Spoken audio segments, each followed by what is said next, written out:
Hello, everybody. Are you Morning. there, Dr. Williams? Leorotha, can you hear me? Yeah, it's Learotha. Hey, Hey, good morning. Ami or Amy? Ami. Ami. That's what Roger said. So I'm really glad that he stopped me. And you can call me Lee. Lee is fine. Lee? Lee?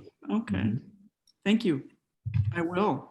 Hey, I I mean, was actually going to do Dr. Williams and Dr. Thurber, but I can also do Ami and Lee.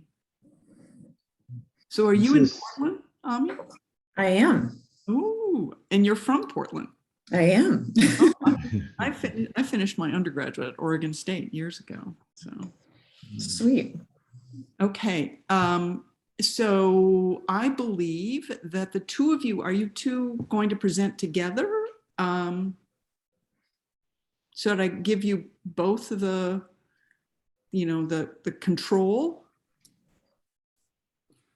I wasn't really sure how this was going to work, but I can talk a bit about my journey in this process and what it revealed to me, and then maybe have Ani talk a little bit, and then a very robust Q&A. That sounds fantastic. I sound so lovely. So you won't need to present, neither of you. You're just gonna do. I don't have, no ma'am, I don't have. That'll be great. I look forward to it. So we'll wait for a while. People should be popping in slowly but surely.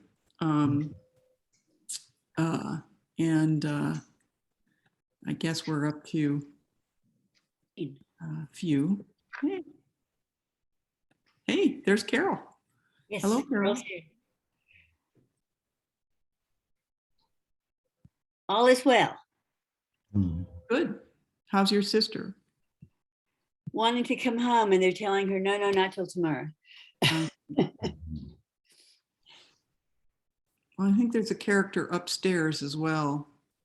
Rogers is upstairs doing his thing, so we have a few people here. He is, but he's There he eating. is. He didn't want to subject you all to watching me eat. Hi, Ami. Hi, Lee. Good to see you all. Good to see you as well. How are you? I'm good. Teaching, the usual thing, as I assume you are too, and Ami is probably also. So kind of busy. I've crawled out of my hole. I'm not broadcasting from the underground today. I'm back in my office. That's cool. This still looks like category 5 has come through here, so not much has changed. It's good to be out. Yeah. Well, I'm skipping a faculty meeting to be here, so I'm doubly joyful to see you back. I just left one of those never-ending ones. Ben ran out of stuff to talk about 15 minutes ago, but they want to keep on going. Okay.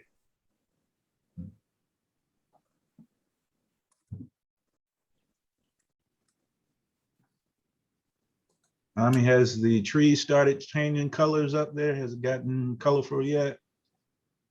It has, although we had a strange heat dome situation early in the summer, and all of our, many trees were stressed and changed in like July. Oh, wow. There's like a second real fall starting to happen now.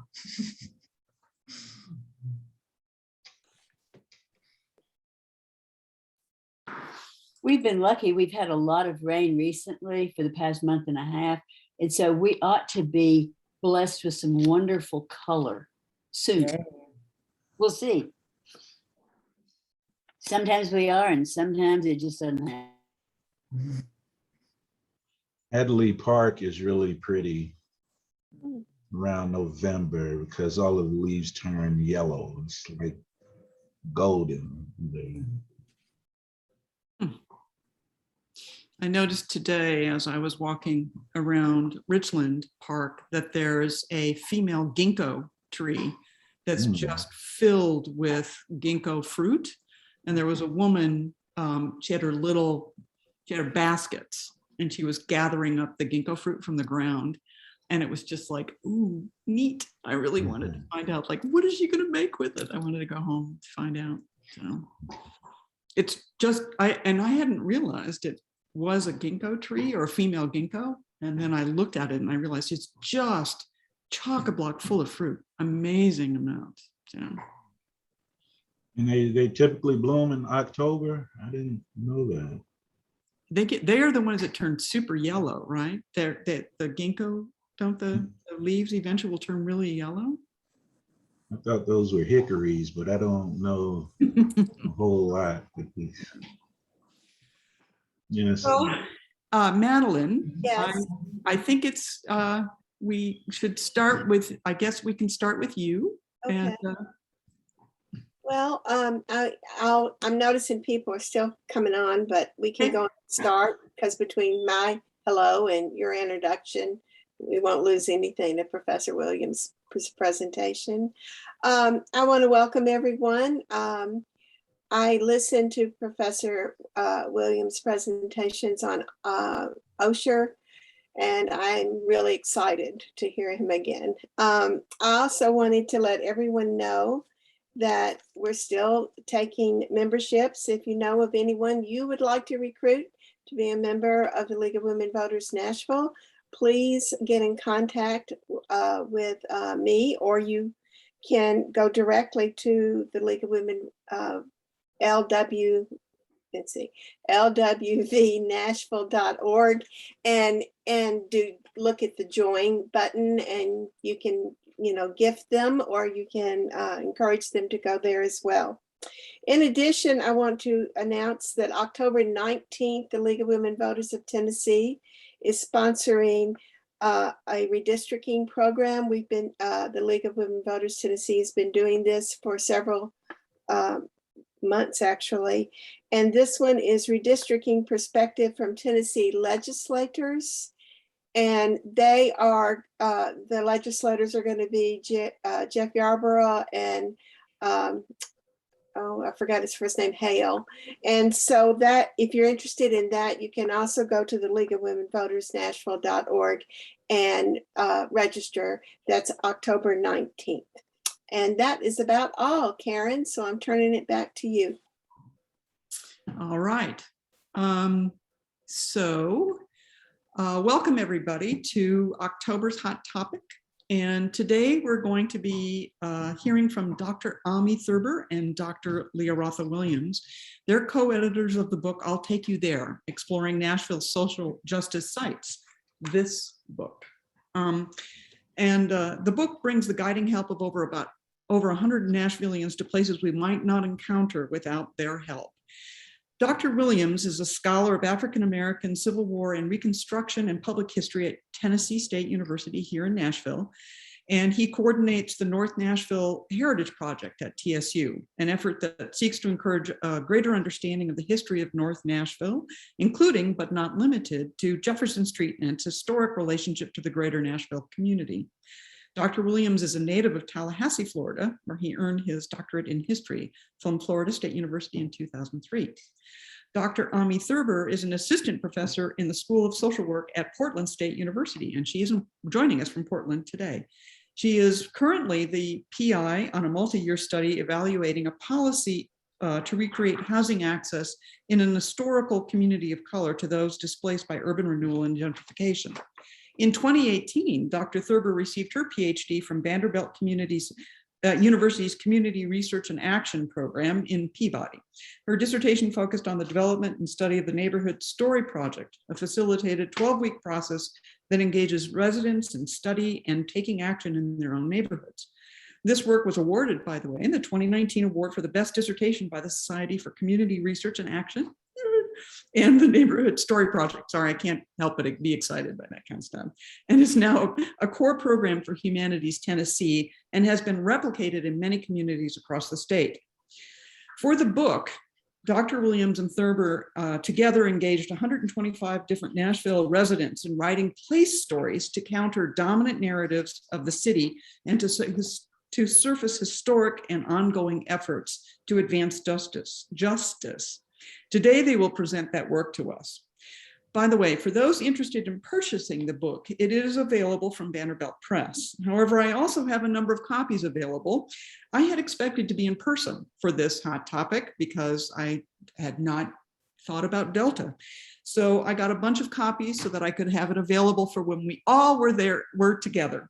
So if, for example, you would like to have a copy, I have a box over there and I'd be happy to send you some.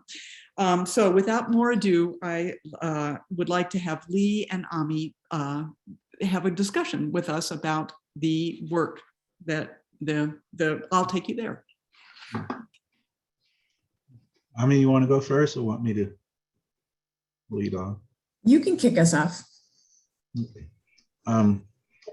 First, thank yous are in order. I appreciate the invitation to share our thoughts about this project with you this afternoon. I appreciate you giving up lunchtime on Friday to listen to me. Believe me, I don't take that for granted at all. Let me start by saying this. I'm a professor of history, and I'm always confronted with people that don't really care too much about history. You know, it's just names and dates, and I'm sure some of you may have heard that or may have expressed that sentiment. If you have, I still love you. I'm grateful for you being here today.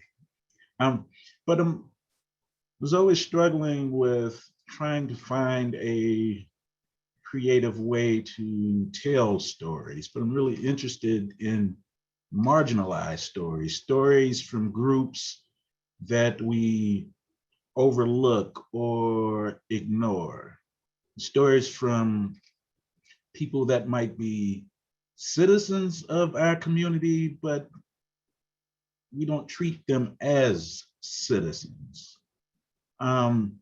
This project gave me an opportunity to tell these stories in very different ways. And I was fortunate to hook up with Dr. Thurber, who, you know, when you remarked about, you know, how outstanding her dissertation was, I am not surprised, because working with her actually made me, I think, a better historian because I learned to ask better questions. I learned to look in spaces that I hadn't looked before. So if I produce something that's worthwhile later on down the road, she had a role in that.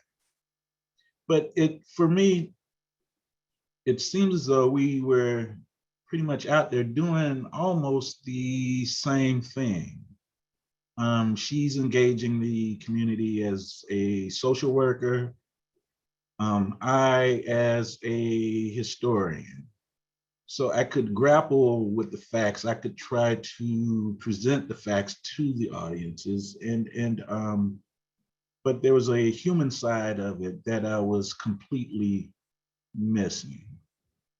So with this project, I began to have an opportunity to share conversations about stories that were told to me about things that happened in Nashville, stories that a lot of folks may have thought were familiar stories, but they really didn't have the full story, I guess I'm trying to say. Heard a lot about Jefferson Street, and that was because this was where I set up. TSU, for those of y'all that are in other spaces right now, TSU sits at the extreme west end of Jefferson Street. And I humbly submit to you that TSU played a significant role in how Jefferson Street developed. So as I became engaged in the community, I would go and try not to chuckle here, right? But I'm willing to bet that I checked out every eating establishment on Jefferson Street. The barbershops, although the Zoom video may not show it, the because my hairline has receded a little bit. I used to go to the barbershops to get a cut, but also to hear stories that, and for some of y'all may be familiar how sometimes stories in barbershops and beauticians in beauty salons can be embellished a little bit. You know, you hear it and you chuckle and you really don't pay attention to it. But as I listened, I saw how these stories began to fill in some of the gaps that I did not encounter in graduate school. This project caused me to get my students more involved in the work that I was doing. And it pushed me to listen to younger voices, to see what was of interest to them. And by that same token, to connect them with seniors in the community. And this was a gap that a struggle to bridge, because oftentimes in history class, you know, I'm talking to young folks about things their elders had done. And it wasn't really real to them. But if I were to take a group of students to MLK, which is Pearl High School, and you know, if you go in the basement there, you'll see the wall of graduates. And we stand up there and say, okay, go find your grandmother or go find your grandfather. And once they would, I'd make them take a selfie. I said, take a selfie and then show it to them. And that would help bridge the gap. So this project for me took me to spaces that I was unacquainted with or may have known only marginally, and it forced me to engage these communities, to engage these spaces, and to get a little bit of courage to go to areas that I would not have gone to before. So in closing with my opening remarks, you know, I'll take you there, took me there, right? It took me to part of Edge Hill that I might not have encountered. It helped me to understand why these folks out in East Nashville feel so proud about Stratford High School. I never really appreciated that and understood why when I ask a person where they went to school and they say Stratford, they stood up a little bit, their chests typically puffed out. I didn't really understand that until working on this project. But also it made me realize that many of our citizens, you know, we get into the citizens of the city, they get into these spaces and they stay there. They don't venture out. And consequently, much of what the city has to offer, we miss. So I'll pull up there and let Dr. Thurber, ask Dr. Thurber to follow up. Thank you for getting us started and for your generosity and referring to me. I mean, I learned so much from Lee. I was in Nashville, came to Nashville in 2013 to start my doctoral study, and feel so thankful that Lee became an unofficial mentor and partner and then formal partner in this project. And I still consider you, as you know, a mentor. And so it's been a real gift to work with you on this.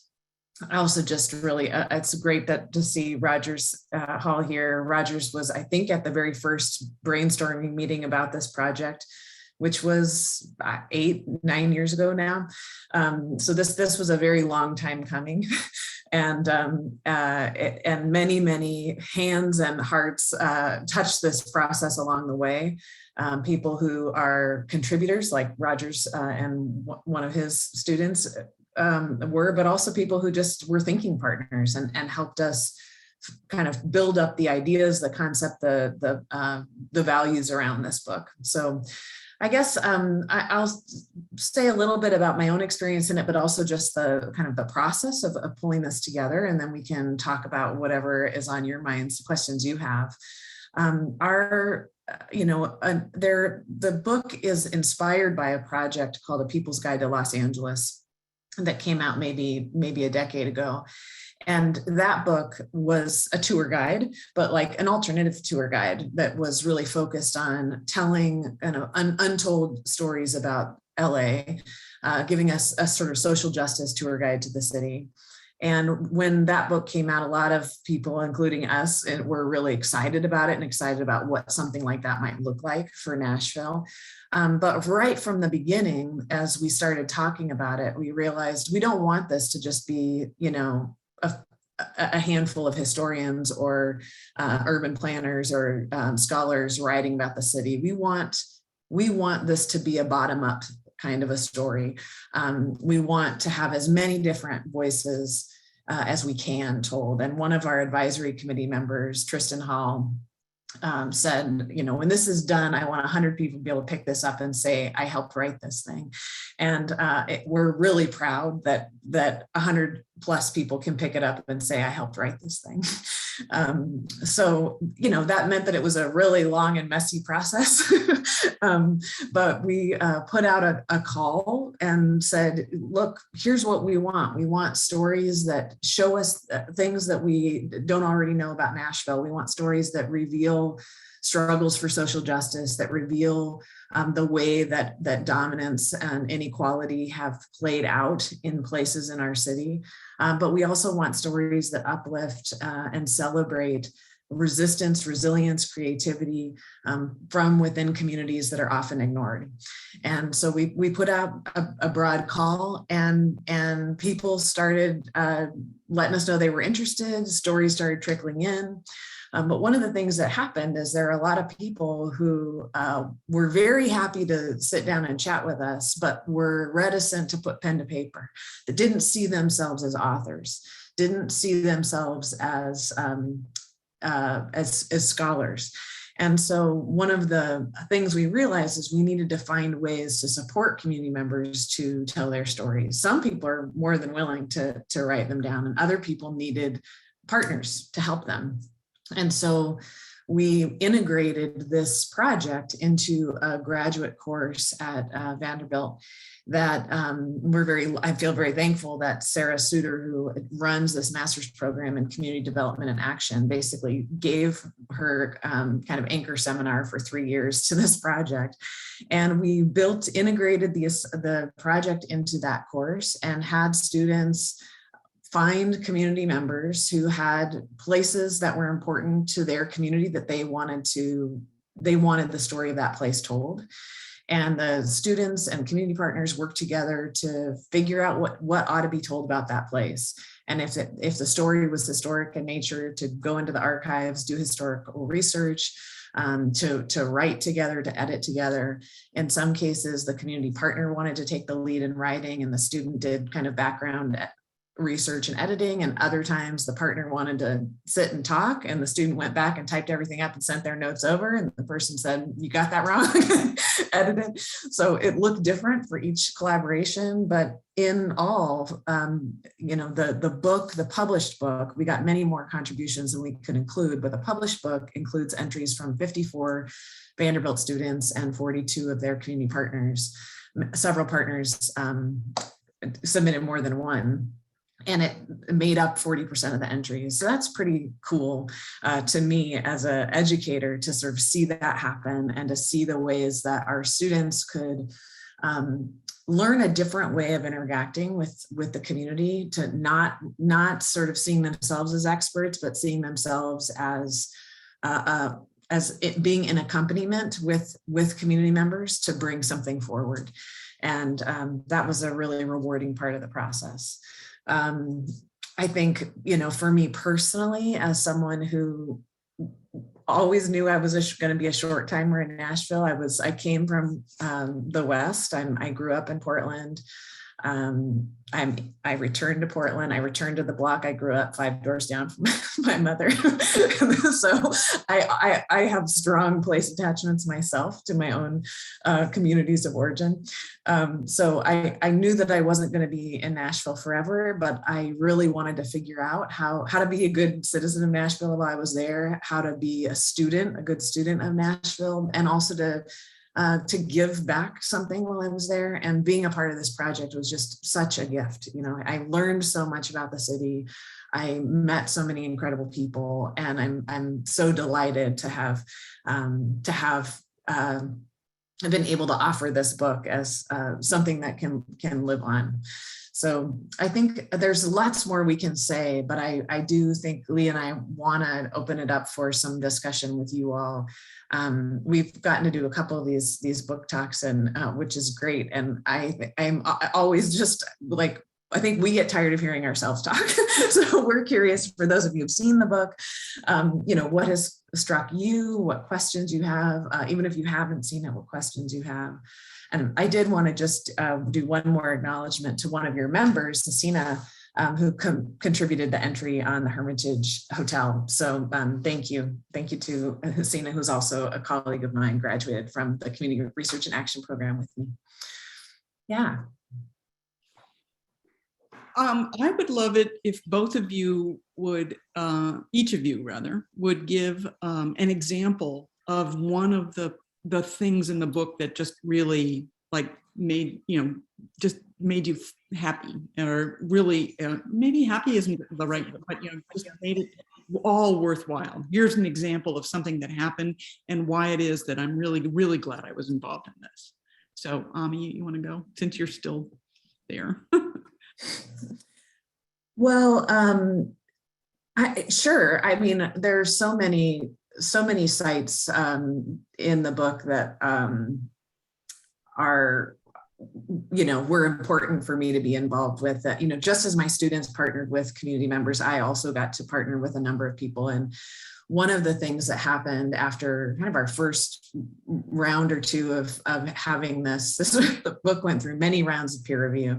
And at after one round, we got some feedback that there was not enough in history of Indigenous and First Nations people. And of course, one of the challenges of that is there's a forced removal of Indigenous and First Nations people from Tennessee. And so given our commitments to have people authoring their own place stories, that means there are not, you know, there are less people that are still in Nashville. So we had a couple that we were really happy to be working with. Some local historians that are very active, and we had a number of sites, but I was thinking, you know, trying to find more. And one of the sites we had been recommended to write about was Mound Bottom, which is outside of a prehistoric site outside of Nashville. And I started just looking for people who might be able to talk to me about it. And I, you know, just, as I tell my students, Google that shit. I just Googled and kept looking for anybody. And I came across this very small little personal reflection written by a woman who had led a ceremony there. And she had written a little newsletter article that was printed in Oklahoma, and some newsletter about bringing people to Cherokee members to do a ceremony at Mound Bottom. And so I started trying to find her, and I was looking in Oklahoma, and then I found her, and she's in Nashville. Her name is Melba, and we connected over email, and then we connected over phone, and we had a number of conversations. And she told me both about that story of taking people to lead a ceremony there, but also bringing her two generations from her family, so having 3 generations there, and just the impact and importance of that to her, and sent me pictures from that visit. And then I, you know, asked if she wanted to co-author this entry with me, and she gave me some things to read and shared some of her stories. And you know, this was an example of like where I listened to her talk for a bunch on the phone and typed some things up and sent it back and forth with her. And in that correspondence, after she read my the first write-up I had offered based on our conversations, and she called me and just said, you know, it's so important to me that we get to tell this story, meaning her people. And it was just very meaningful to me to have not just given up on, for myself to not just given up on like, well, I can't find anybody, and so we're not going to include it, to like just keep reaching and looking and trying to find this person. And because it not only does it matter that the story's included, it matters that she got to tell it, and just taking the time it takes to do that. So that was personally rewarding. She and I had hoped to meet there at some point. You can't just go there yourself. You have to, it's a protected area, so you have to get permission and be guided. And we weren't able to go together, though my family and I scrambled up a hill kind of near Mount Bottom so we could get up and see it. And it was one of the last things we did before we loaded up in our van again and drove drove west. So I'm very happy to have gotten that also. Yeah. Oh, that's amazing. Thank you. Yeah. Lee. Okay, I guess for me, it was the opportunity to present a space for Kwame Lillard's voice to be heard. Kwame was an icon in this city. First for his activities in the civil rights movement, but he never stopped fighting. I can remember watching the Eyes on the Prize video. What is this? We Ain't Scared of Your Jails. I think it's the one where he talks about taking a sip out of a white water fountain and saying that he couldn't tell the difference. So even just watching that, it was amazing to me. But when I got to Nashville, I had a chance to actually meet him. And could listen to these stories firsthand. The very first tour that I took of Jefferson Street, walking tour, Kwame gave us, my class, that tour, and told us how he cursed out Bobby Kennedy when he called the SNCC headquarters because he didn't believe it was him.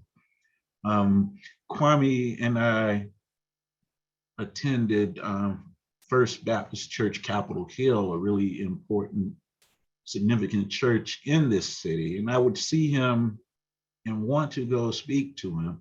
It was him and actually some other, everybody at First Baptist is famous except for me, right? But I would see Kwame and I would have to wait a moment to get to him because there would always be a crowd around him. Then when I finally get to him, I'd say something like, Kwame, tell me what really happened at the swimming pool at Centennial Park. Or tell me what your feelings were like driving in the car, going toward Mississippi with a carload of money to bail the students out. You know, I would hear these stories, but when you look around, you don't see whispers of these stories in places. Maybe a video here or a video there or an excerpt or a sentence in a book. With this book, with I'll Take You There, you get to hear many of these stories, many of these reflections from his own lips. And it was printed printed by an academic press. And I don't know, quite honestly, I don't know if that occurs anywhere else, at least not as far as what I've read in terms of the civil rights movement, just the honest, raw reflections. And I think one of the most powerful things that I've read that's in there, you know, he writes a letter to Nashville. And in many ways, it's a memoir. In many ways, it's an admonition. In some case, you might even read it as a warning. Kwame passed away earlier this year, which was a significant loss to the city. So I am very happy, very grateful that one of the last times that we actually hear his voice is in I'll Take You There. But it also reveals that you need to get busy talking to some more people, right? Because we've lost him, C.T. Vivian, John Lewis. And I was just speaking to somebody the other day that said that they saw Bernard Lafayette and he was sickly as well. So it's one of those things that makes me happy, but at the same time, it encourages me to be a bit more proactive in trying to recover these stories and trying to just give these people a chance to reflect and tell us what they want to tell us before they transition. That's, I think, my biggest takeaway, my biggest source of joy from this work. Yeah, I noticed that you have the dedication is to Kwame in here, and I admit when I saw that he had passed earlier this year, and I know about how much has gone on with this over the years, as well as having met him at Fort Negley of all places. It was very sad, but also I'm really thrilled that you got so many of those stories from him. And so it does bring up one question that's in the chat about what would it mean to actually physically place these stories into Nashville through something. I mean, historical markers are one way of thinking about it. I think there are other ways of thinking about it. Do you have any ideas about how you might be bringing this into the world? And then also to add to that, not to put more work upon you, but what does it mean to then continue to develop that, to keep adding and accreting and bringing out these stories and keeping them available? We, and I'm speaking French, but it's actually me and some more folks, right? We produced something called Nashville Sites. It's a Mellon grant funded project that allowed us to create virtual and walking tours of Nashville. I'm collaborating with professor from Belmont and in the Metro Historical Commission. They've been intimately involved in it. But what we've done, we set up walking tours of Nashville. So if you're riding around Nashville and you see QR codes placed in odd places, that's our work. And it's a tour that involves multiple topics. So if you got a thing for architecture, we got you covered on that. If you're into churches, we got you covered on that, or African-American history or civil rights. I'm currently working on a civil rights tour right now. If you're interested, just go to nashvillesites.org and check it out. There's Carol Busey did an excellent one. Well, all of them are excellent, but these are my favorite. The one that Carol Busey did on women's history in Nashville is outstanding. I wrote the one for early Black Nashville. I think that's the name of it. It's Early Black Nashville in History and Culture. I wrote it, but my students narrated it, which was wonderful. If you want to learn about TSU, I did that one as well. But if you click on that, you're going to be subjected to my droning voice. But the content is good, but the narration might need a little bit of work. But that's something that gets those stories out, but it's also very accessible. So if you're out there and you want to walk around, you can do that. But if you don't feel like walking, or if you are unable, you're still accessible to all of these things. Recently partnered with Apple. Apple had a relationship with TSU, and it was initially geared toward just coding. And, you know, when I hear tech, I usually think, okay, well, they're not really concerned about humanities or anything like that. And I'm sorry, Rogers, I'm not talking to you, my friend. It's everybody else, and not really concerned too much about the humanities, but they reached out and they saw what we had done at TSU, and they want to partner with us. And what I'm going to do is I'm going to play this the same way that, in a similar way that we did with I'll Take You There. I'm going to center TSU in the story, but it's going to deal with its intimate relationship with the North Nashville community.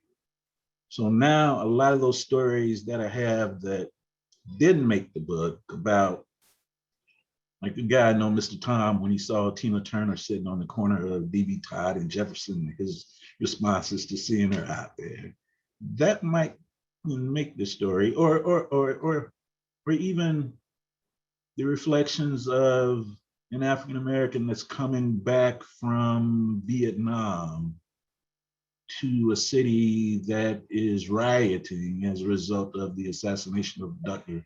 Martin Luther King. So what it does is it's presenting an opportunity to tell a story outside of my classroom, a story that is much, much larger than my classroom, a story that helps to define this community, what it is, what it has been, perhaps what it's going to become. I mean, one of the things that's interesting about the sort of question to me is like how do we focus more on process than product? So I guess what I mean by that is, yes, we need more historical markers, you know, because they help us know where we are and they help us deepen our knowledge about where we live. But how do we get people, what's the process part is staying curious about where we live, about keeping to ask questions, even about what's not on the marker. A marker is telling us, has very little amount of space.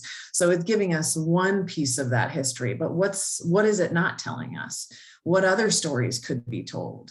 And so for me, part of it, you know, one of the really beautiful things about this project was just all the stories we heard. And one of the reactions to the book for people who pick it up is they want to tell us all the stories we missed. And that's great because it's not, that doesn't mean we need another product. Yes, maybe we do, but it also is like, how do we just keep telling those stories to each other? How do we tell them to our neighbors? Listen to our neighbors' stories and keep deepening our learning about where we live, how the past is implicated in the present, how we can build something different together. So, you know, our different disciplines show up in these talks because Lee is responsible for many historical markers in Nashville, and thank God for that. You know, he's gotten some really important markers in the last few years. I know we'll still do that. I want those to happen, and I just want us to all keep talking to each other. Yeah. So are there any questions out there that people have? Please, you can unmute and ask or put it in the chat.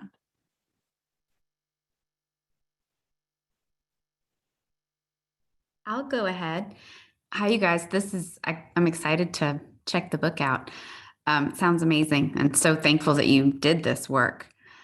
I am the education chair for the league here in Nashville, and I'm wondering if you guys have had any contact already or any ideas you have about getting this into the hands of students. My 5th grade boy is learning right now about the indigenous people of Tennessee, and I mean, how impactful to have some of you guys' stories in that class. So yeah, have you guys thought about that or had any contact or?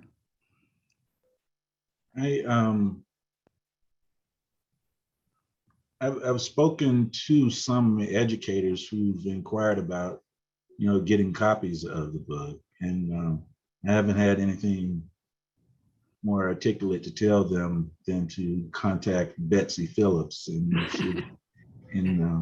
she can make it happen.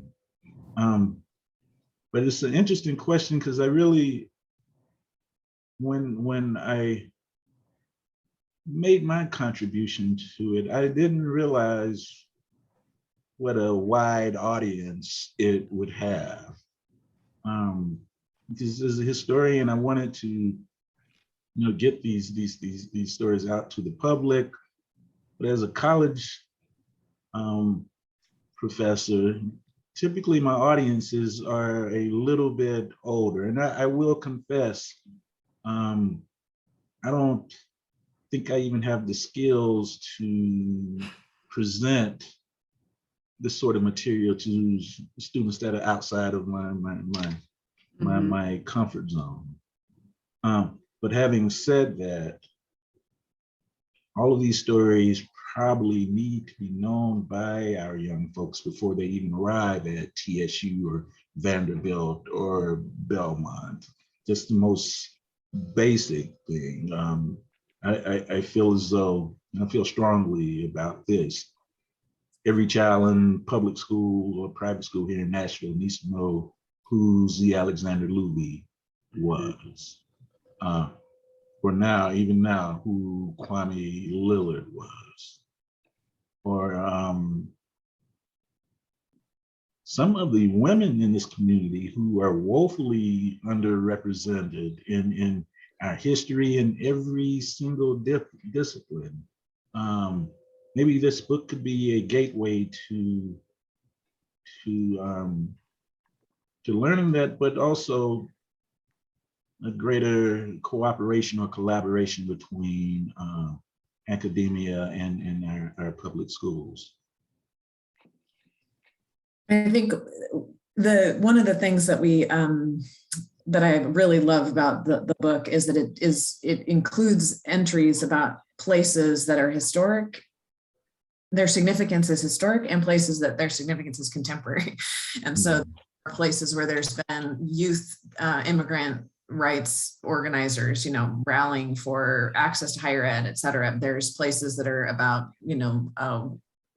workers' rights. And I mean, anyway, there's a lot of stories in here that are also that are significant right now, and that your students right now that might see themselves and their families in. So I think that could be cool also. And we also worked hard to preserve authors' voices. We edited things to have a consistent length and to have sort of a consistency in terms of the amount of context that was provided, but really tried to preserve authors' different voices. And I think that's also cool for younger readers to get to just hear these different voices in these entries. And they're all brief. They're like, between 500 and 750 words. So I'd be happy to help do some thinking about, curating a set that might be most appropriate for younger readers. But I know that there are some in here that definitely could be. One of the things that strikes me about what you wrote, and I've been here for over 50 years, and I worked with Kwame back when he was Leo Lillard, and I worked with him on housing issues back in the early 70s. And I understand, Ami, that you're on housing issues now. And he and I were talking about that back then when houses were being torn down and middle income places were being built, and what was happening to all the people that were being displaced. And I was thinking about him, and then I started thinking about Curly Magruder's son, who's now a banker. And one of the things he's interested in is finding housing for people. And that woman was an indomitable force in North Nashville. And so I guess what I'm saying is much of what you wrote, I bet that there are children of these people who are carrying on their work unbeknownst to lots of folks. So I just want to share that.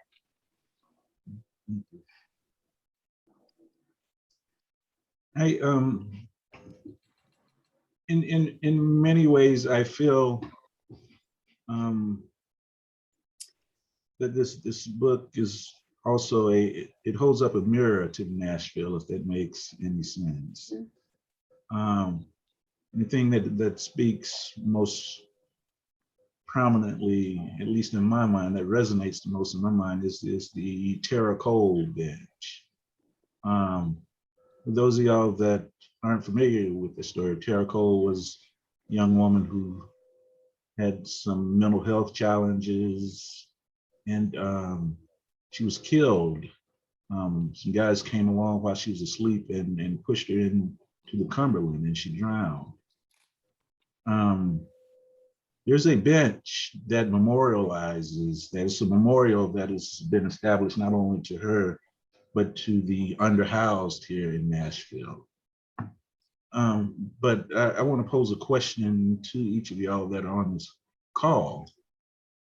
Do y'all know where that bench is? Do you know where it's located? And if you've ever taken Broadway all the way to the end where it runs into First, the Hard Rock Cafe is sitting up there. If you ever get stopped by that traffic light, you're looking directly at the bench. It's in a prominent place, but it's almost invisible unless you're physically looking for it. So in many ways that it at least in my mind, symbolizes our relationship with the underhoused here in the city. They're in prominent places, but we haven't been trained to see it, or we just generally ignore it. So in many ways, the book mirrors our view of that issue, but historically as well. A lot of the stories particularly the stories that deal with Jefferson Street or North Nashville, these stories are stories that everybody knows, but nobody knows, if that makes any sense. These are commonly held stories, but it's only through an oral tradition. And I'm not trying to cast a bad light on that at all. But the thing about having oral stories, if we don't put them down, if we don't put them into print, we take those stories to the cemeteries right along with the people when they pass away. So it's a mirror, and it's an admonition, I think, for us to do better in terms of how we think about our collective histories, our memories, and our relationships between communities. Actually, I wanted to ask you about that because I know, when you use the word hear people's voices, I know you meant in writing, but I think this kind of history and these kinds of stories would be great for oral histories. I know you probably don't have the grant funding for that yet, but are there any efforts to take some of these stories and create a podcast about it, about Nashville? Or I think those are very popular, and it's a great way of getting information out, and also a way of hearing some of the voices of people who are older and who aren't going to be with us much longer, but to have their voice, to actually literally hear their voice. I just, you've got Rogers on this call here, and you've done so much work in this area. Lee, collects oral histories. I do in other projects, but I think part of, one of the funny things about I'm learning when you publish books, my first time doing this, is then people bring all these questions to you, like, well, you should do X, Y, and Z. I'm like, y'all should do all these things. We all should be doing these things. You've got elder neighbors. My next door neighbor is 90 years old. Because I'm on the block I grew up, she's known me since I was a child. Like, I should be recording stories with Julie. Who should you be recording stories with? And Rogers, tell us, just for fun, what are some of the ways you're using recordings just to kind of open up possibilities here? Yeah, thank you. I really love it to be able to hear you all describe the book and the process of its development. It's just a wonderful resource. I wanted to say, first off, which I put in the chat, that we sent a copy of the book to all of the incoming members of a graduate program that I teach in. I guess there's 20 or 30 of them coming in every year. And so we've started using the book in our courses, and I was going to get you all to come talk to my class, but I invited them to this event too. So thank you to the League for hosting this. They might be out there, I'm not sure. So already the book is in pretty substantial use, I think, which is just very neat. It changes the conversation in that program, because we know that every year they're not here for long and they leave. They don't know anything about Nashville when they leave, right? And now they know a lot about Nashville before they arrive, which is just amazing. It's like a fantastic resource. So there's that.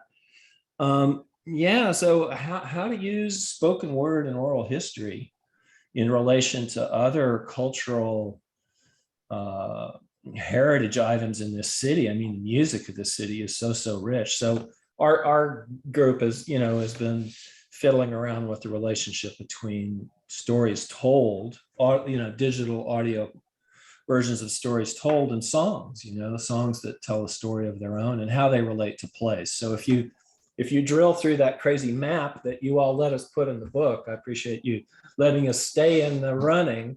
And I really like the writing that you all did as a wrapper around the map. We didn't have the rights to say those things. And I think you all did a great job of contextualizing that.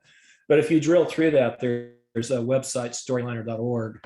And we've got our own little kind of storylines that you can walk around with your phone and follow if you're interested in that. But we collected some interviews with, I think there are either 6 or 8 elders in the Jefferson Street community who have some relation to the music business and the clubs that used to be open on that street before the I-40 development. So really beautiful copies of those interviews are sitting right at the other side of that URL if you drill through the storyliner.org.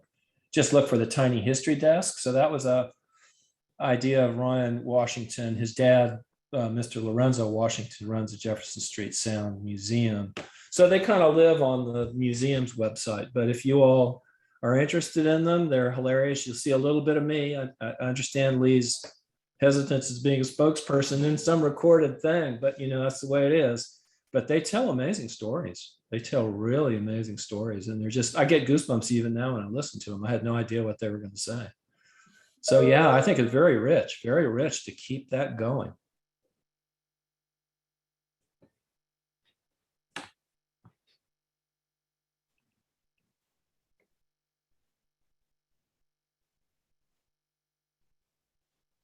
That's called a pregnant pause, right?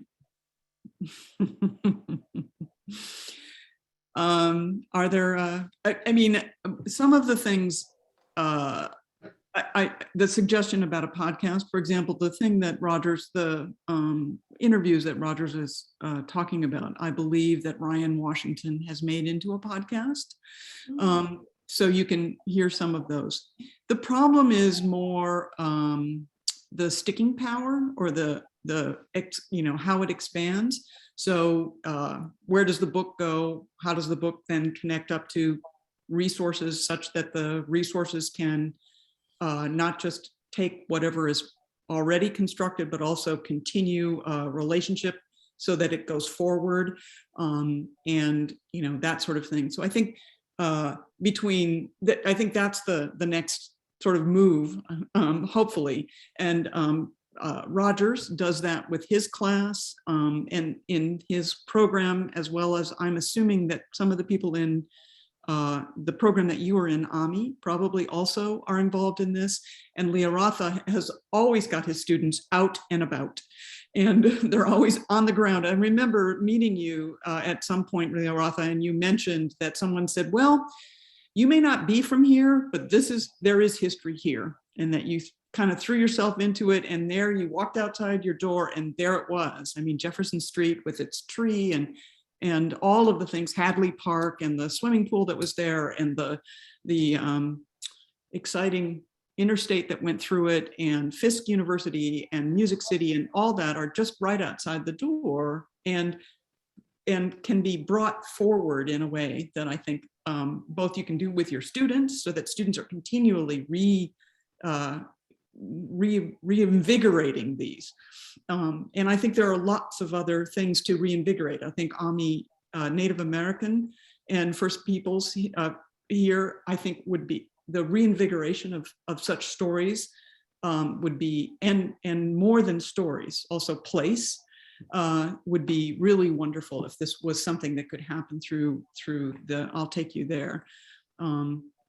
There is, by the way, just for those of you, there is at the corner of Old Hickory and Hillsborough, there is a place that is still to become basically a Nashville park. And it is, it still has a ways to go, and I can't say the name of it. I always forget the name of it. It had some, like it was called some farm, whatever it is, and now it has a Native American name that I can never remember, but it is also not yet on the development path to get money and funding and things like that. And it's been, I don't know, 3 or 4 years at least. So that's another one of those places where stories and other things could actually become together and get created in a way that would be interesting. So, sorry, kind of random. One of the things that this book taught me was that sites can have multiple meanings to different groups. And we're in the midst of that right now. Matter of fact, I'm working on a letter that probably nobody will read, but I'm putting it out there, about Fort Negley. Fort Negley recently received UNESCO designation. I've always talked about it as being a site that was central to African-American history in the city. That was a place that many, many African-Americans came and experienced experienced freedom for the first time. It was the site of contraband camps.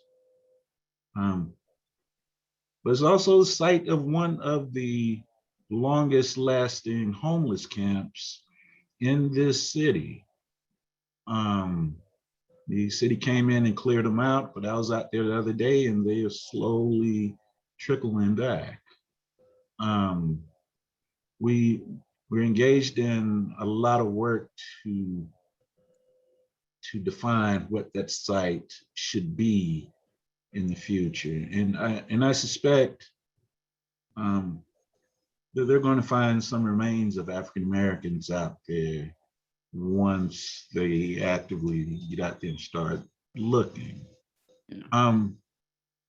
But the challenge is how to define it. What is going to be the story going forward?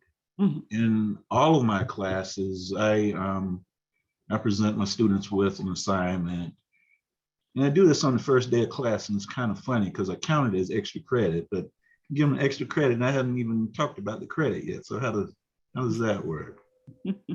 But I asked them, let's say we find 50 or 100 bodies out there, or 1,000 out there, which is a possibility. What should that space look like? How should we define it? What's the story that should be told? And they'll ask me, they'll say, well, Dr. Williams, what do you think? And I was like, well, I envision it being a place with a bunch of fountains because I like water. It'll be a place where you can reflect, where you can get inspired or affirmed. But I asked them to just type out a few words on what the story should look like when they are my age, because we're constantly learning more about this place. The big battle now is over the Bass Street community. Bass Street community is probably the oldest post-emancipation community in Nashville. Yeah. And then we're grappling with some folks over planting trees there. So yeah.